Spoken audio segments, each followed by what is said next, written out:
Au nom du Père et du Fils et du Saint-Esprit, ainsi soit-il. J'entendais une expression qui ne me semble pas si bonne que ça.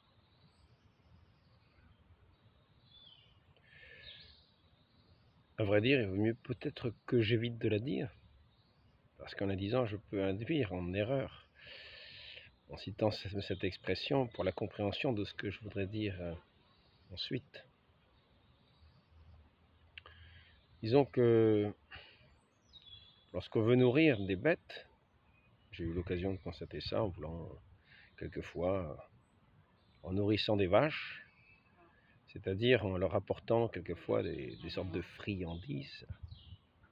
Je voulais leur verser dans une gamelle des choses qu'elles aiment bien manger, dont quelquefois elles peuvent avoir besoin, qui sont comme des petits compléments alimentaires, et dont elles sont très friandes.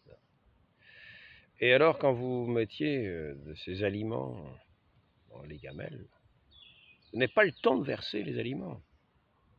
Les vaches, dès que ça commence à couler dedans, et même avant, elles mettent la tête dans la gamelle, et vous ne pouvez pas verser la suite. Là, nous sommes devant un cas qui est pire, Nous avons un bon Dieu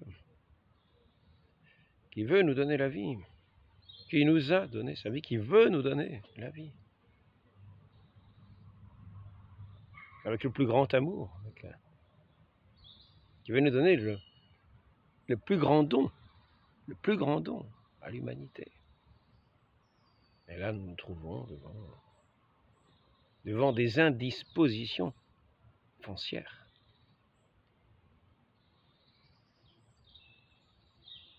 Ce matin, j'écoutais encore, c'était un ami qui parlait, quelqu'un que je connais depuis très longtemps, et qui malheureusement a connu quelques mauvaises expériences, et qui peut avoir de temps en temps certaines difficultés dans son cœur, avec du mal à contenir cette fièvre intérieure, de ce sentiment de gâchis qui peut être dans sa vie, avec une sourde colère qui peut paraître. Je l'entendais qui parlait dans son entretien, dans son petit entretien, et sujet de, bien sûr,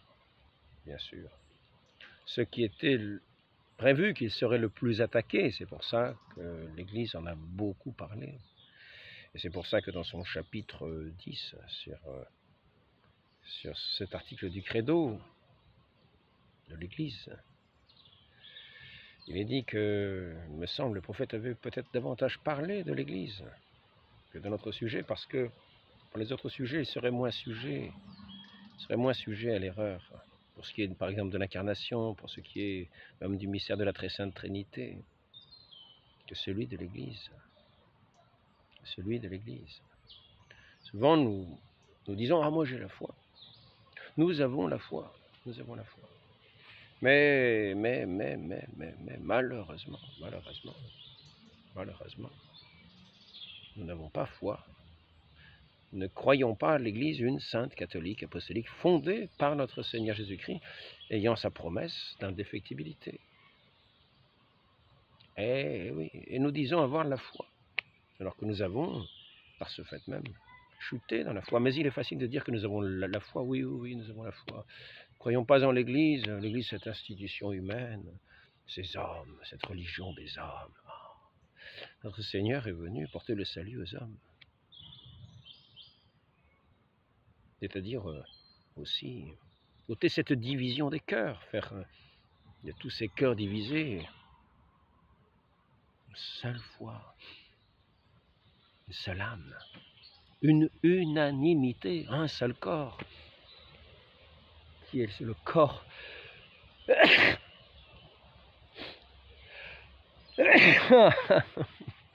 à mes souhaits. Je n'ai qu'un seul souhait,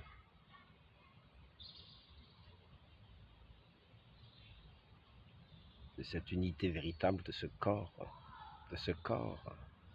dans la charité, de ce corps uni à son Dieu dans la charité, ne plus faire la guerre à Dieu, ne plus être divisés les uns contre les autres. Là, je crois que ça va repartir. C'est vrai que nous sommes au printemps. Et donc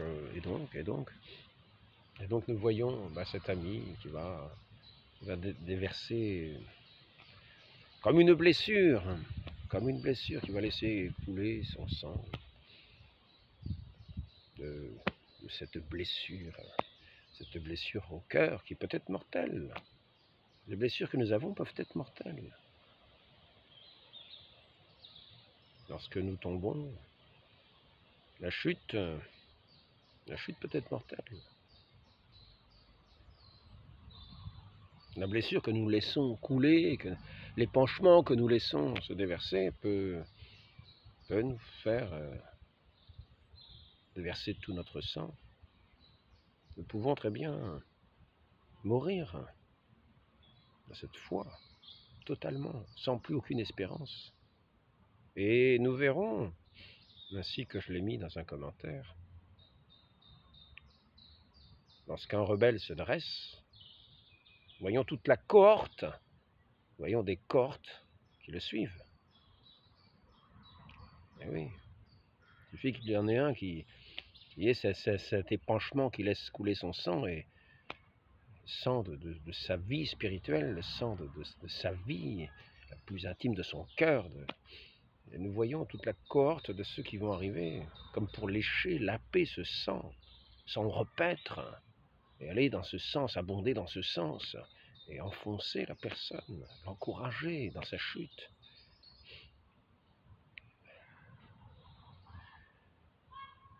Satan se sert des plus minimes failles pour s'introduire doucereusement, pour encourager la rébellion.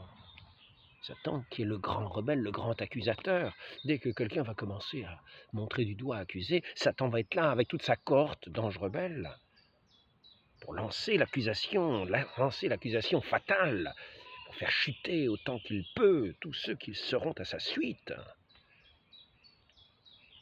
Et oui, moi-même, je me suis laissé séduire. J'ai essayé, je n'étais pas animé par une espèce de rancœur. Je ne laissais pas comme un épanchement, une espèce d'un fiel dû à une... Non.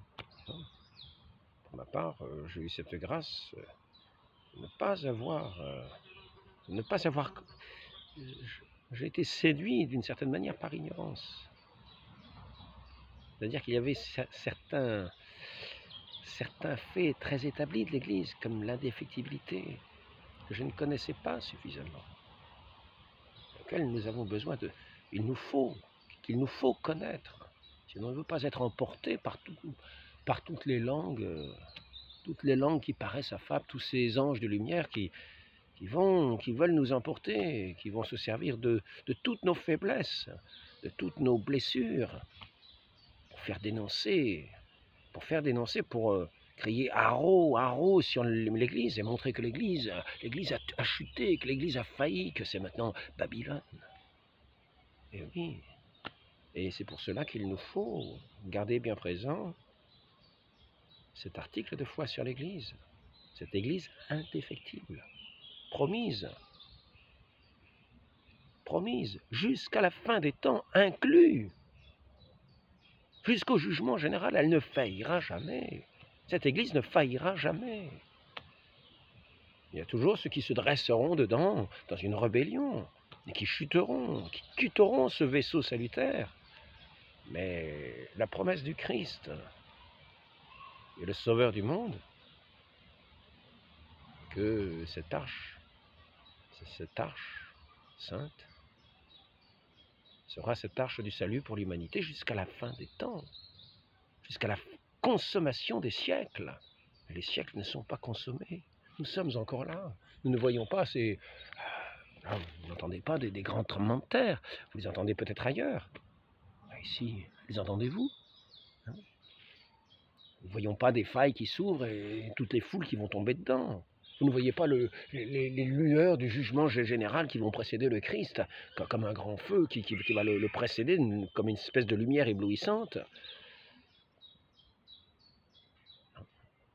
Non, nous n'en sommes pas là. Nous ne voyons pas la conversion de tous les juifs, à la fois catholiques. Non, nous ne voyons pas ça. Nous ne voyons pas qu'ils entrent en masse à l'intérieur de l'Église. Non, non, non. La consommation des siècles n'y est pas encore. L'Église, il faut tenir dans cette connaissance de cet article de foi, qui a la promesse du Christ, qui ne faillit pas à ses promesses,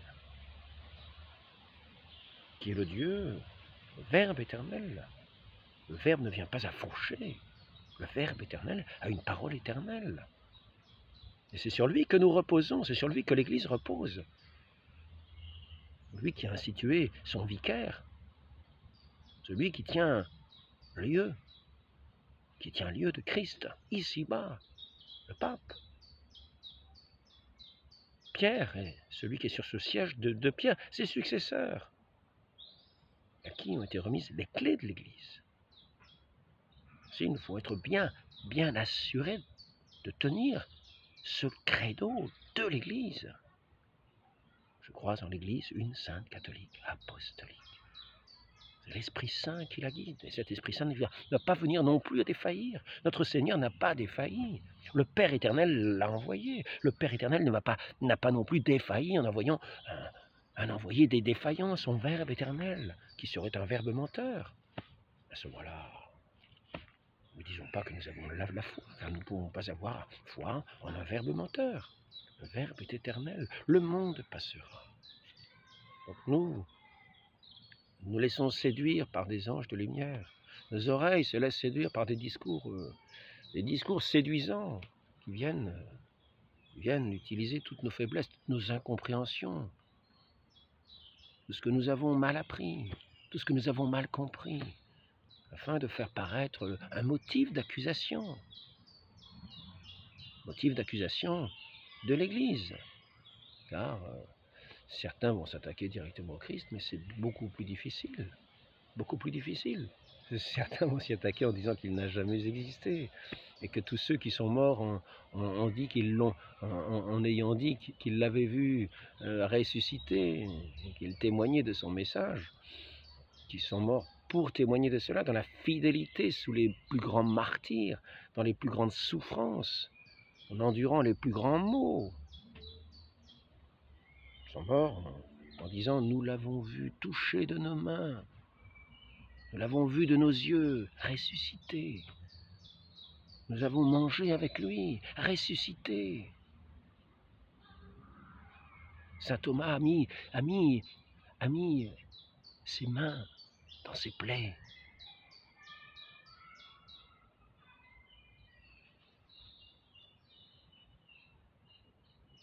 Et dire qu'après ça, ces gens-là auraient inventé une histoire pour laquelle ils seraient morts. Oui, une histoire qui irait à contre-courant total de toute la foi d'Israël, parce que cette foi mal comprise était dénoncée, était déjà le Christ était dénoncé lui-même, et ses apôtres étaient eux-mêmes persécutés pour dire ce qu'ils disaient. Donc ils ne pouvaient pas s'attendre à des honneurs dans la société, etc. Non, ils ont eu toute une vie de prédication difficile dans un monde hostile, dans un monde qui n'accueillait pas la lumière du Christ, qui est venu porter sa paix. Alors certains vont dire, oui, la paix au monde, il n'a pas apporté la paix. Notre Seigneur nous dit bien, je ne vous donne pas ma paix à la manière du monde. Cette paix est avec Dieu, c'est la paix des cœurs, c'est la paix véritable, qui est comme un baume intérieur, qui est en même temps une joie, une vraie paix, une vraie entente, une vraie union, une vraie communion surnaturelle. Il est venu nous donner sa paix à nous qui, bien sûr, sommes établis dans sa parole, qui n'en ont pas contre sa parole, car ceux qui vont contre sa parole ne sont bien sûr pas en paix, sont dans la division. voyons toutes sortes de personnes qui se mettent à annoncer des messages les plus étranges. On a vu un, monsieur, allez, moi, jusqu'au ciel, dit-il. Aujourd'hui, c'est le jour de l'ascension. Je suis allé jusqu'au ciel. Et ma religion, c'est que finalement, je suis toute l'humanité. C'est moi, toute l'humanité. Tous les hommes n'en font qu'un, c'est je suis tous les hommes. Je suis toute l'humanité en moi. Alors, j'ai répondu dans son commentaire, arrêtez de bombarder à travers le monde entier. Cessez vos bombardements un peu partout. Si vous êtes si c'est vous qui faites tout, arrêtez de bombarder. Puis n'insultez pas, ne vous insultez pas en insultant le prochain. Quand même, c'est le minimum. Il faut s'efforcer de garder le bon sens et de modérer quelquefois ces ardeurs un peu trop vives, qui sont souvent animées par le souffle mauvais, pestilentiel de Satan, qui se sert de toutes les difficultés pour abattre, pour donner de l'ardeur à ce qui va être notre chute, pour essayer de masquer ce qui, dans la vérité, pourrait être un élément décisif de salut, comme l'indéfectibilité de l'Église, la parole même du Christ. Cette Église qui est cette union dans le Saint-Esprit, dans cet esprit d'amour, dans cet esprit de Dieu, dans cet esprit un. Mon Père et moi, nous sommes un. Soyez un, comme nous sommes un. Et c'est l'Église, l'Assemblée. L'Assemblée, non pas d'une seule personne, non. L'Assemblée de tous les hommes, de toutes les femmes, de toute l'humanité dans cette Église, de tous ceux qui ont des oreilles pour entendre cette parole suave de l'amour, de la vie, de la vérité.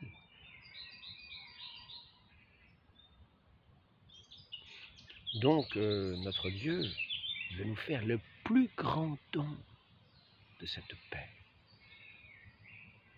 de cette vie, de cette joie éternelle.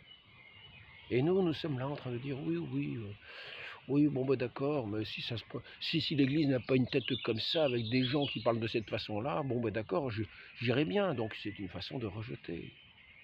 Une façon de rejeter. Oui, moi j'ai étudié tous les textes, et puis d'accord, puis d'accord, je suis pas d'accord avec. D'ailleurs, je suis pas le seul. Il y en a des tas comme moi. Il y en a des tas qui me soutiennent. Et la parole de notre Seigneur, c'est elle qui est importante, à laquelle il faut être fidèle. Quand bien même il y aurait le monde entier contre sa parole, c'est sa parole qui est la vérité. Et quand il promet l'Église, il faut bien comprendre que si nous avons des incompréhensions, il s'agit, comme le dit saint Pie X dans son encyclique, de baisser les cornes et de ne pas attaquer quand nous ne comprenons pas. Si nous comprenons, rendons grâce, dit-il. Mais si nous ne comprenons pas, ne passons pas à l'attaque et ne devenons pas des anges blasphémateurs à la suite du rebelle. Ne nous dressons pas comme un rebelle qui va entraîner à sa suite toute une cohorte de gens qui vont se perdre à notre suite, en laissant épancher toutes nos ingratitudes, d'une certaine manière, toutes nos difficultés, toutes nos peines, toutes nos rancunes, tout ce que nous pouvons porter en nous, que nous n'avons plus à porter, parce que nous sommes comme un vaisseau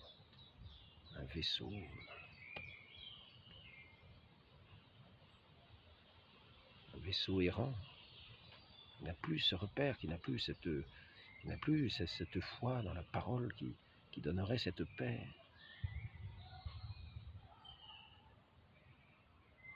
Et supporter nos frères, ce n'est pas, non pas les accuser sans cesse.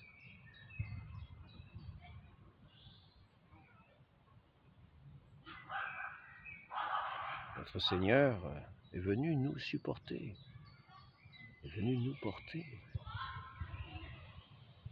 Nous qui étions lents à comprendre. C'est ce qu'il disait à ses disciples, esprit lent à comprendre. Combien de temps serai-je encore avec vous? Vous aussi, voulez-vous me quitter? Notre Dieu veut nous donner le plus grand don. Arrêtons nos rébellions. Arrêtons nos rébellions. Il a établi ses pasteurs. Écoutons-les. Ne nous laissons pas berner par toutes sortes de personnes qui viennent tenir des discours charmeurs pour nous éloigner de l'Église, pour nous éloigner de la vérité, pour nous éloigner de l'Arche Sainte et pour nous éloigner finalement du Christ, du Sauveur, de l'unique Sauveur. Parce que nous éloignons de l'Église, du Sauveur, nous nous éloignons du Sauveur.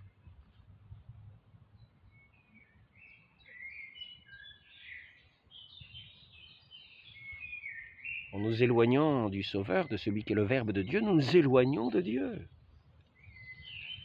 qui est un, avec son Verbe éternel, avec sa parole éternelle. Il est la parole de Dieu. Donc écoutons-le, écoutons Dieu. Écoutons Dieu et nous aurons ce grand don qu'il veut nous faire. Écoutons-le humblement.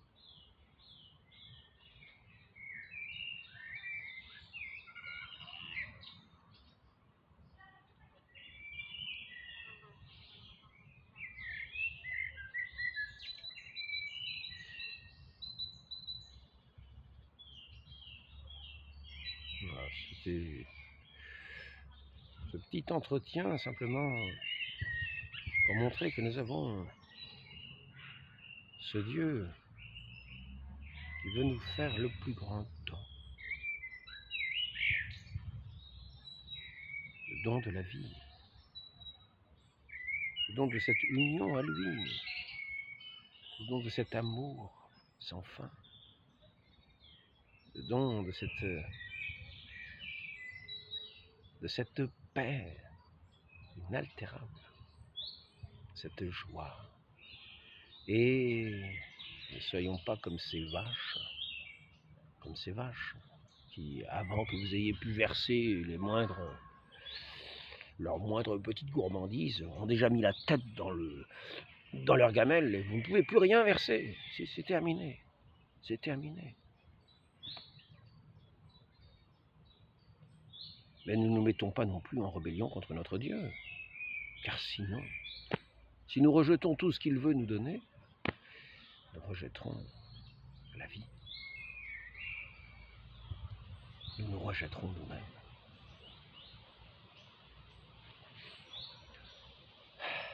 Ayons ce cœur humble, ce cœur doux, ce cœur confiant.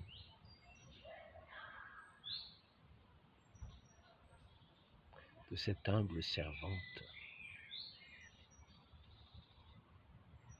qui a mérité, par son oui, contre toutes les objections du monde, par son oui, d'accueillir le Verbe éternel, la vie,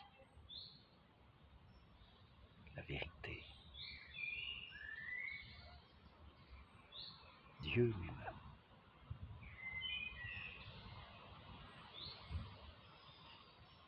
Pour la gloire éternelle et de Dieu et des hommes, le salut du monde. Ce grand don, sachant supporter quelques difficultés, mais ne prêtons pas l'oreille aux sirènes qui voudraient nous attirer au large de cette arche sainte, qui voudraient nous faire descendre de ce bateau, qui voudrait nous faire jeter à l'eau pour aller à l'écoute de ces sirènes de mort, ces sirènes charmeuses au large. Prenons nos mots en patience, avec la patience que le Christ a eue. Ne fallait-il pas que le Christ souffrit sa passion pour entrer dans la gloire? Pensons-y bien. Nous qui marchons à sa suite dans son Église. Elle est l'église de notre Seigneur Jésus-Christ, quoi qu'on en pense, quoi qu'on en dise, quoi qu'on en voie, quoi qu'on en entende. Sachant que les guerres viennent souvent des malentendus, ne soyons pas en guerre avec notre Dieu.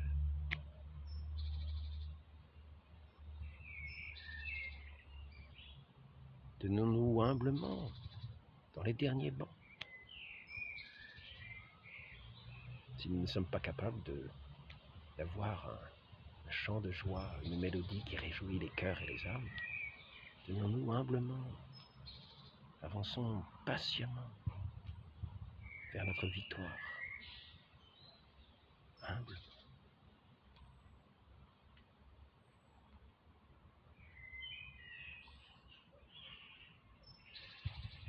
Ainsi soit-il. Au nom du Père et du Fils et du Saint-Esprit, ainsi soit-il.